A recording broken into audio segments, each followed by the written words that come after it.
On clique, on cherche, on regarde des vidéos, et tout ça, ça a un coût. Un coût qu'on ne voit généralement pas.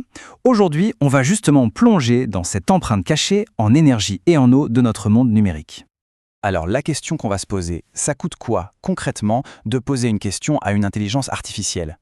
La réponse est assez surprenante et on va voir que ça va bien au-delà de la simple facture d'électricité qu'on pourrait imaginer. Et en fait, pour bien comprendre l'impact de ces technologies, le mieux c'est de commencer par quelque chose qu'on connaît tous par cœur, un geste qu'on fait des dizaines, voire des centaines de fois par jour, sans même y réfléchir. Donc on va établir notre base de référence, le coût d'un simple clic. Quelle est l'empreinte énergétique d'une bête recherche sur le web? C'est notre point de départ, notre étalon pour tout le reste. Et voilà le chiffre. Une seule petite recherche sur Google, un geste qui paraît totalement anodin, n'est-ce pas? Eh bien, ça consomme environ 0,3 Wh d'énergie. C'est pas énorme, mais il faut bien retenir ce chiffre, 0,3 Wh. Ça va être notre point de comparaison. Ok, très bien. On a notre base. Maintenant, le moment de vérité. On met ce chiffre face au nouveau challenger, l'IA. Que se passe-t-il quand on lui pose une question toute simple? Et c'est là qu'on a notre première surprise. Une requête toute simple sur un modèle récent comme GPT-4o, ça consomme quasiment la même chose, autour de 0,3 Wh. C'est assez fascinant. C'est donc un match nul et c'est assez bluffant. Pour une tâche de base, une question simple, que ce soit un moteur de recherche classique ou une IA de dernière génération, le coût en énergie est pratiquement identique. Bon, d'accord. Mais là, on parle de tâches simples. Le vrai terrain de jeu de l'IA, c'est la complexité. Alors, que se passe-t-il quand on lui demande de vraiment se creuser les méninges? Quand on lui donne une instruction longue, détaillée, qui demande un vrai raisonnement?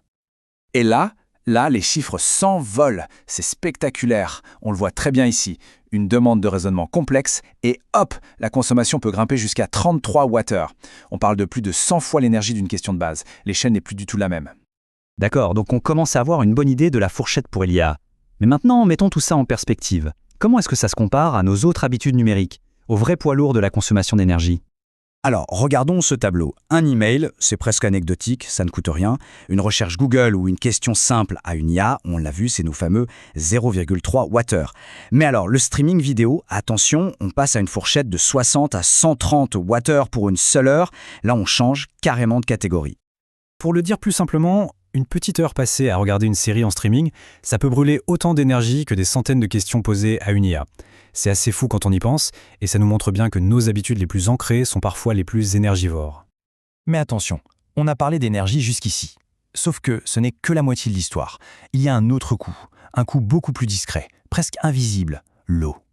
Parce que oui, il faut des quantités astronomiques d'eau pour refroidir tous ces centres de données qui tournent en permanence. Et pour mesurer ça, les experts ont un outil. Ça s'appelle le WUE, pour Water Usage Effectiveness.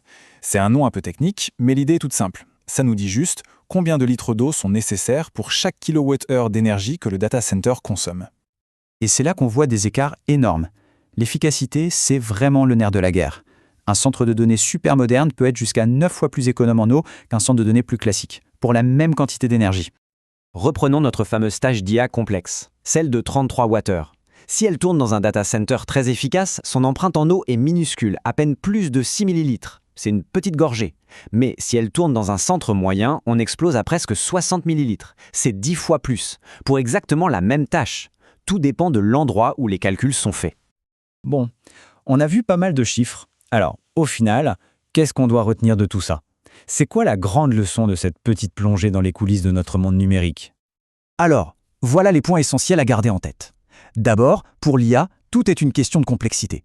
Ensuite, nos vieilles habitudes, comme le streaming, pèsent souvent bien plus lourd qu'on ne le pense. Et enfin, il y a ce facteur caché, l'eau, dont l'impact peut varier du simple au décuple selon l'efficacité des infrastructures. Et tout ça, ça nous laisse avec une question assez fondamentale pour l'avenir, n'est-ce pas?